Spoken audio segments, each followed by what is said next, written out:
Assalamualaikum warahmatullahi wabarakatuh.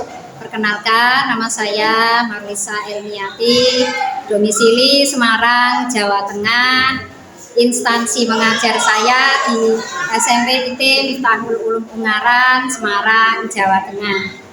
NIM saya nomor induk mahasiswa yaitu 2550130540119 dan LPTK saya yaitu di Universitas Negeri Surabaya.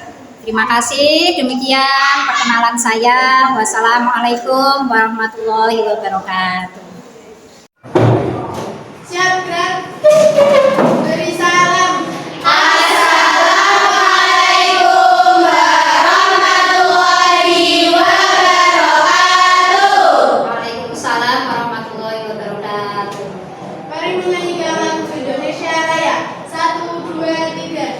Indonesia tanah airku, tanah tumpah darahku. Di sanalah aku berdiri, jadi pandu ibuku. Indonesia kebangsaanku, bangsa dan tanah airku. Marilah kita berseru, Indonesia bersatu. Hiduplah tanahku, hiduplah negeriku, bangsaku, rakyatku semuanya. Bangunlah jiwanya, bangunlah badannya untuk Indonesia Raya. Indonesia Raya, merdeka, merdeka, tanahku, negeriku yang ku cinta. Indonesia Raya, merdeka, merdeka, hiduplah Indonesia Raya. Indonesia Raya, merdeka, merdeka, tanahku, negeriku yang ku cinta. Indonesia Raya, merdeka, merdeka, hiduplah Indonesia Raya. Silakan duduk kembali. Sebelum mulai pembelajaran, saya mau tanya dulu, bagaimana kabarnya anak-anak? Alhamdulillah, luar biasa, Allahu Akbar. Masih ada yang kurang semangat. Sekali lagi, bagaimana kabarnya anak-anak? Alhamdulillah, luar biasa, Allahu Akbar. Oke, daftar hadir. Ya. Saya absen dulu ya. Arifia, Hadir. Arfadania, hadir. Bening, hadir. Kamisya, hadir. Isdah Ilmi, hadir. Lavinska Gadis, hadir. Lutfiana, hadir. Meta Trinara, hadir. Rafka Naila, hadir. Syafira, hadir. Ivani, hadir. Ya. Ulfatur, hadir. Iya, Auni, Hadir. ya, berarti satu yang tidak hadir yaitu Indah ini sedang berhalangan hadir. Semoga besok bisa masuk ya. Amin. Sebelum kita mulai pembelajaran, mari kita berdoa dulu anak-anak dengan doa sebelum belajar seperti biasanya. Bismillahirrahmanirrahim. Raditu billahi rabban wa bil islami dinan wa bi Muhammadin nabiyyan wa rasulah. Rabbi zidni ilma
belajar. Langsung saja. Pada pertemuan yang lalu kita sudah selesai bab 2 ya anak-anak ya. Lanjut ke bab 3 yaitu tentang peraturan di negaraku. Sebelum kita memulai pembelajaran, boleh ya saya bacakan tujuan pembelajarannya? Ya. Karena kita belajar itu pasti ada tujuannya. Seperti biasanya saya bacakan dulu tujuan pembelajaran. Kita belajar ini tujuannya yang pertama agar siswa dapat memahami pentingnya mematuhi peraturan yang ada di lingkungan keluarga, sekolah, masyarakat, dan bangsa dan negara. Terus yang kedua, peserta didik mampu memahami jenis peraturan yang ada di Indonesia. Maksudnya peraturan perundang-undangan. Terus yang ketiga, peserta didik dapat menunjukkan sikap disiplin dan bertanggung jawab dalam mematuhi peraturan di lingkungan sekitar. Kemudian anak-anak, sebelum memasuki ke materi, Ibu akan bertanya dulu. Apa yang kalian lakukan seandainya melihat suatu pelanggaran? Siapa yang mau menjawab? Saya, Bu. Ya, Naila. Melaporkan ke kesiswaan atau ke guru BK. Kalau Naila melihat pelanggaran, mau lapor ke kesiswaan atau guru BK. Oke, ada jawaban yang lain? Saya Oke, ya. menegurnya dengan halus dan menasehatinya. Ini lebih bijak ya kelihatannya ya, karena melihat pelanggaran langsung menegurnya dengan halus, kemudian menasehatinya. Dua-duanya jawaban yang bagus karena sama-sama bertindak, tidak diem saja ya. Ada ya yang melihat pelanggaran tapi didiamkan aja, cuek, pura-pura nggak tahu, ada ya? Ada. Kedua jawabannya Naila dan jawabannya tadi sudah bagus karena merasa tergerak untuk menegakkan peraturan. Kemudian pertanyaan yang selanjutnya, seandainya kalian berada dalam posisi keadaan darurat, terus kira-kira nanti kelihatannya sekolahnya bisa terlambat, terus kira-kira apa yang bisa kalian upayakan? Coba siapa yang bisa berpendapat di sini? Saya, Bu. Oke ya. Berusaha dulu supaya tetap bisa hadir tepat waktu. Wah ya, berusaha dulu supaya tetap hadir tepat waktu, berarti konsekuensinya mematuhi peraturan luar biasa ya.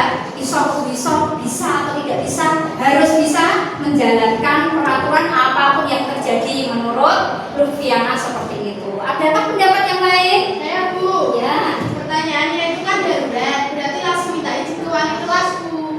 Oke, menurut Alfiana seperti itu. Ya, apa tadi? Karena darurat, maka langsung izin aja kepada wali kelas atau siapa, guru siapa gitu ya. Ya karena kondisinya memang darurat. Keduanya bagus pendapatnya. Menurut Lutfiana juga bagus karena ada upaya bagaimana caranya bisa mentaati peraturan. Jawabannya Alfia juga bagus karena apa itu melihat situasi darurat harus bagaimana. Yang tidak bagus yang bagaimana?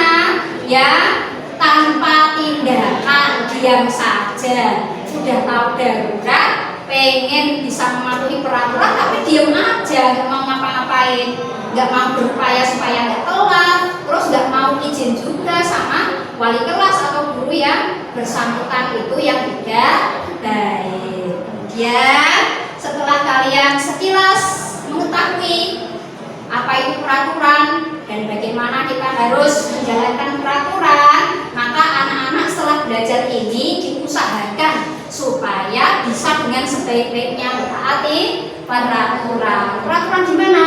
Ya di mana saja, baik itu di lingkungan keluarga, sekolah, masyarakat, ataupun bangsa dan negara. Yang anak setelah mempelajari ini, setelah pendahuluan ini, supaya kalian bisa lebih paham materi tentang peraturan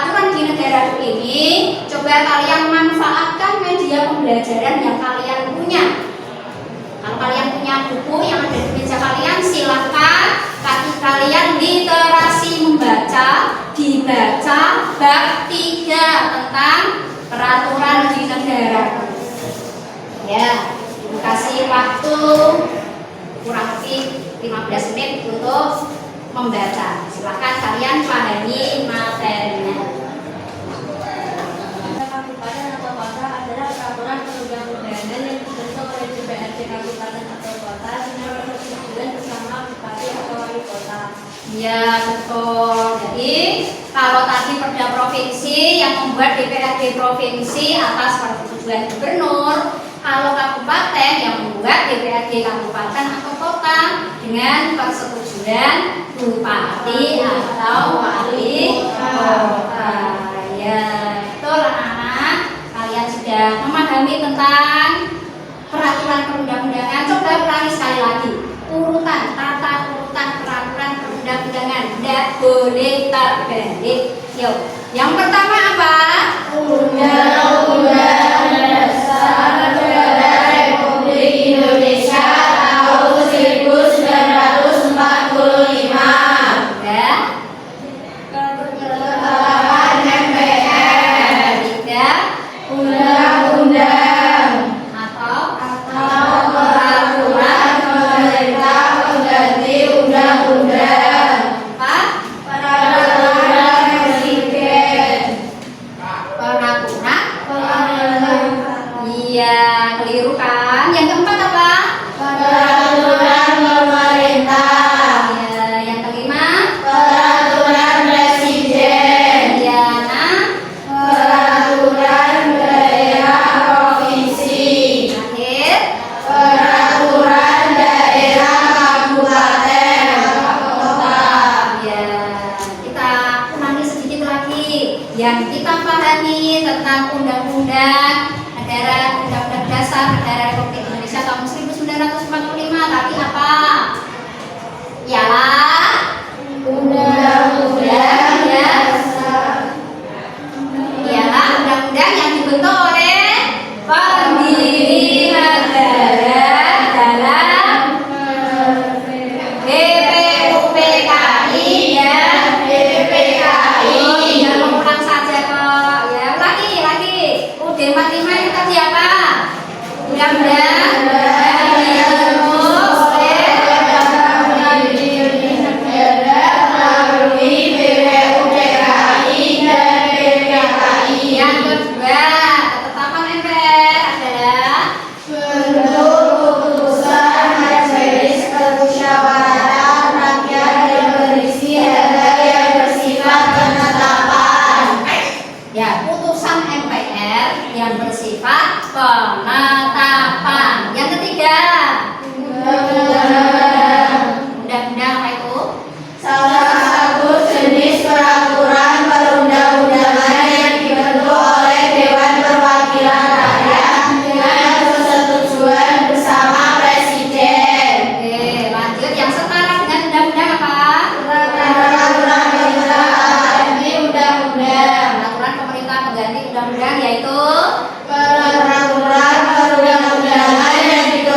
jawab dan nggak ada yang nggak semangat, semuanya hebat anak-anak. Ya sekarang karena kalian sudah memahami materi yang sudah kita bahas bersama, maka anak-anak mencoba untuk mengerjakan latihan. Ini saya mempunyai LKPD, lembar kerja kalian peserta didik, satu kelompok satu, silakan nanti kalian diskusikan ya, diskusikan, kerjakan, terus nanti dikumpulkan. Saya beri waktu 15 menit saja.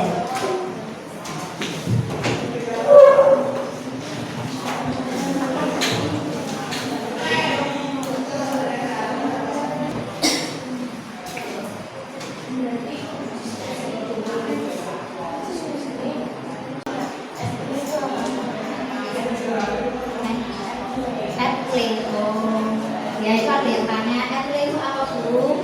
Etilan. Etilan tahu enggak? Etilan itu loh yang tilang pakai elektronik. Sekarang kan zamannya etilan.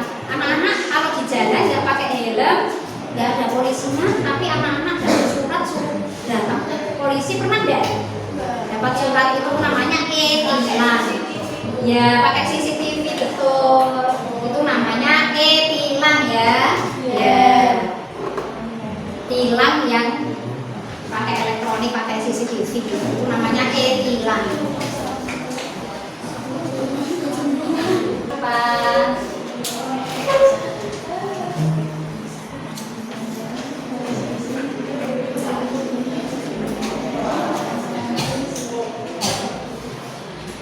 Assalamualaikum warahmatullahi wabarakatuh. Waalaikumsalam warahmatullahi wabarakatuh. Saya Vanela Fani Putri, perwakilan dari kelompok 1 ingin mempresentasikan lembar kerja kami dengan materi pembelajaran peraturan di negaraku. Soal pertama, ada aturan di rumah bahwa setiap anggota keluarga harus mengikuti acara keluarga bulanan yang diadakan oleh keluarga besar. Suatu ketika, pada saat kesamaan kamu ada jadwal kegiatan ekstrakurikuler sekolah, apa yang kamu lakukan? Jawaban kami adalah 1. Tetap mengikuti ekstrakurikuler di sekolah. Setelah selesai ekstrakurikuler di sekolah, kita mengikuti acara tersebut di keluarga. Soal kedua, dalam kehidupan bermasyarakat. Ya, soal satu dulu ya. Ya kita bahas soal yang pertama dulu. Jadi ada seandainya kalian ada peraturan yang mengharuskan setiap anggota harus mengikuti atau menghadiri acara keluarga di keluarganya. Tapi dalam waktu bersamaan kalian harus juga ada jadwal untuk ekstra kurikuler. Jawaban dari nomor 1 tadi adalah Tetap mengikuti ekstrakurikuler sekolah. Setelah selesai ekstrakurikuler sekolah, kita mengikuti acara keluarga. tetap mengikuti ekstra, kemudian setelah selesai ekstra kemudian mengikuti acara keluarga. Jadi dapat dua-duanya ya. Ya bagus. Tepuk tangan untuk kelompok 1. Terima kasih, sekian dari saya. Wassalamualaikum warahmatullahi wabarakatuh. Waalaikumsalam warahmatullahi wabarakatuh. Soal nomor 1 tadi kelompok 2 dan 3 sama enggak jawabannya? Apa ada jawaban lain? Kelompok 2 bagaimana jawabannya? Ayo dibaca.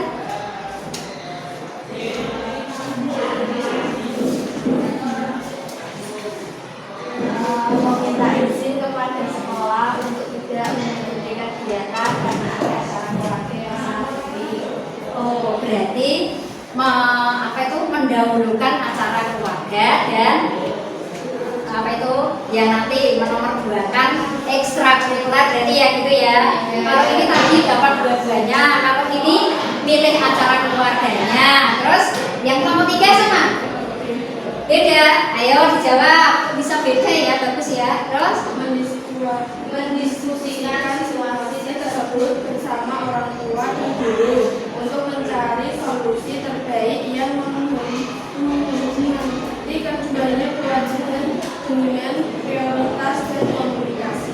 ya bagus. Berdiskusi sama orang tua dan guru baiknya bagaimana?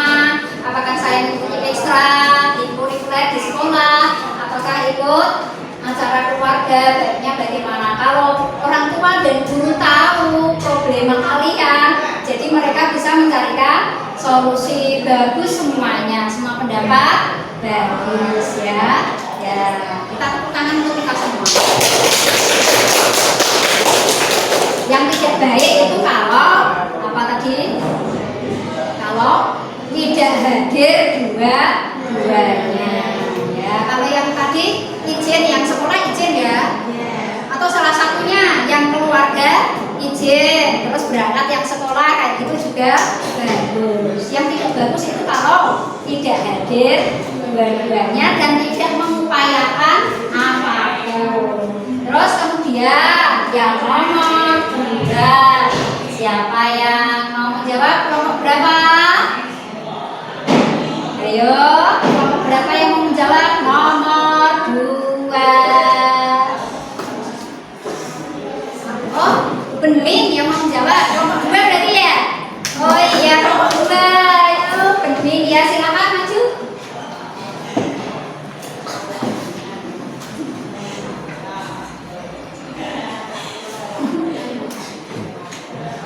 Assalamualaikum warahmatullahi wabarakatuh. Waalaikumsalam warahmatullahi wabarakatuh.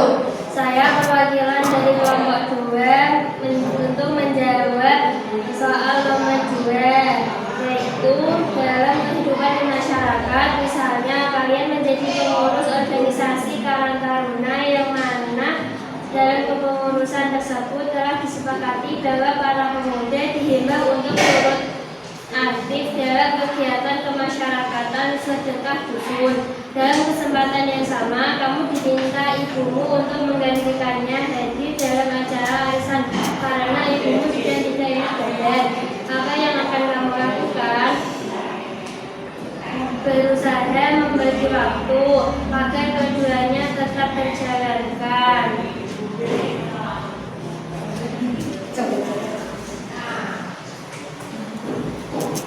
Membagi waktu antara organisasi Karang Taruna dengan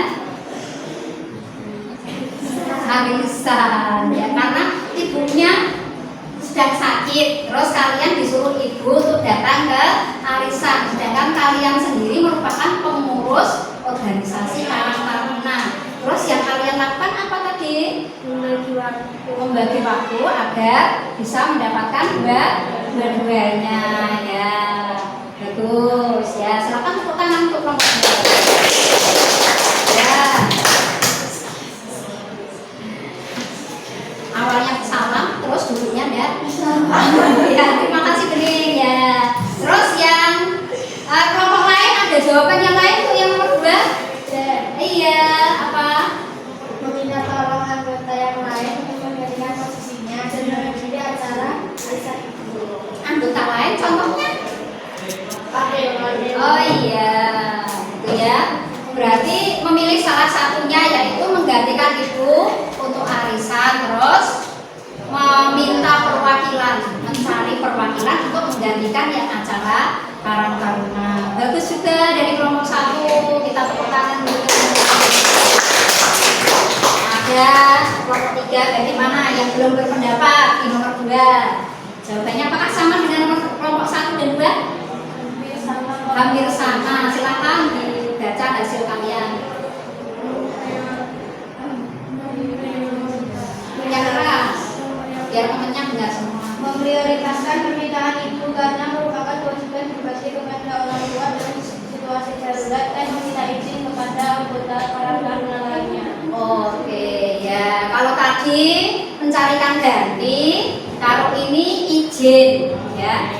Ya, sama-sama untuk apa itu? Memilih yang menggantikan ibu karena bentuk berbakti kepada orang tua. Kalau tadi izin, kalau ini menggantikan, mencari gantinya. Kalau ini mengupayakan membagi waktu biar dua-duanya dapat terlaksana. Semuanya bagus karena semua kalian ada upaya. Ya, kalau misalnya nggak bisa datang di Karang Taruna, nggak izin, nggak apa, itu yang tidak baik. Nah, itu ya nomor 2 sudah Bisa ya. Terus selanjutnya nomor 3. Kelompok mana yang mau menjawab nomor 3? Oke ya, silakan.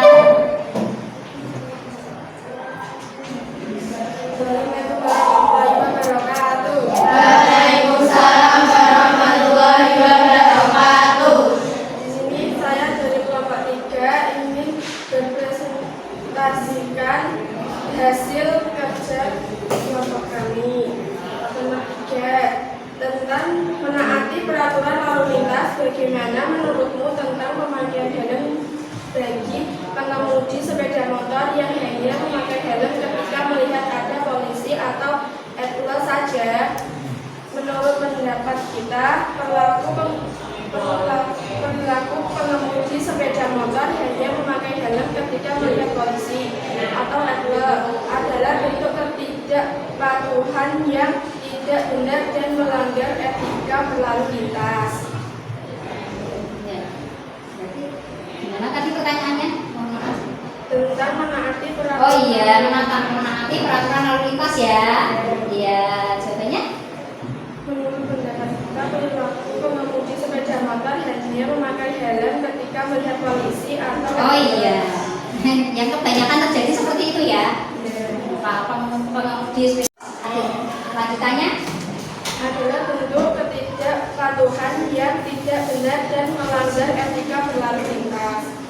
Ya, termasuk melanggar etika lalu lintas. Jadi dimanapun anak-anak berada ketika memakai atau berkendara sepeda motor harus memakai helm untuk keamanan dan keselamatan diri kita sendiri. Ya. Sekian presentasi dari saya. Wassalamualaikum warahmatullahi wabarakatuh. Waalaikumsalam warahmatullahi wabarakatuh. Jadi aplaus untuk kelompok 3. Kelompok 3 tadi dengan pertanyaan nomor 3 jawabannya demikian. Kelompok yang lain bagaimana? Kelompok 2?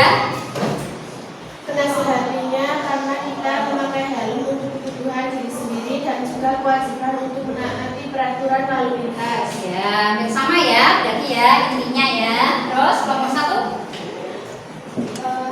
Pengemudi salah dalam penggunaan sepeda motor karena Pengemudi pengemudi itu materi akan kita lanjutkan pertemuan yang akan datang. Pertemuan yang akan datang kita akan lebih banyak memberikan contoh ya. Coba kalian siapkan contoh-contoh.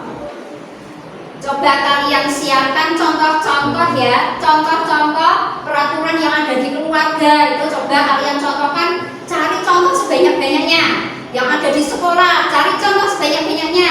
Yang ada di masyarakat, cari contoh yang sebanyak-banyaknya. Dan yang ada di bangsa dan negara, cari contoh yang sebanyak-banyaknya. Terus nanti kita bahas bersama. Seandainya aturan itu dilanggar, konsekuensinya atau sanksinya akan mendapatkan apa? Seperti itu ya. Jadi nanti untuk pembelajaran yang akan datang kita akan lebih memahami lagi tentang peraturan yang ada di sekitar kita. Ya. Karena anak sudah memahami semuanya ya. Ya. Karena sudah memahami, mungkin ada yang mau ditanyakan sebelum saya akhiri anak-anak? Yakin?